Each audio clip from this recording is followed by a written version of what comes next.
ઉપરવાસમાં ભારે વરસાદથી સુરતની મીંઢોળા નદીમાં પૂરની સ્થિતિ સર્જાઈ છે। બારડોલીમાંથી પસાર થતી મીંઢોળા નદીમાં ઘોડાપૂર આવ્યા છે।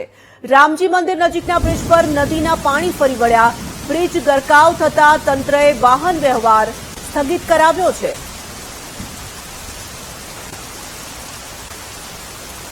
સંવાદદાતા નિર્મલ જોડાઈ ચૂક્યા છે ફોન લાઈન પર। નિર્મલ, સુરતમાં પણ ધોધમાર વરસાદ વરસી રહ્યો છે।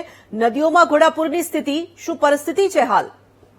ચોક્કસથી તોરલ કે ઉપરવાસમાં પડેલા ભારે વરસાદને કારણે મીંઢોળા નદીમાં ભારે પાણીની આવક થઈ છે। આ મીંઢોળા નદી બારડોલી નગરમાંથી પસાર થતી હોય છે, ત્યારે બારડોલી નગરમાં મીંઢોળા નદીનું રૌદ્ર સ્વરૂપ જોવા મળ્યું હતું।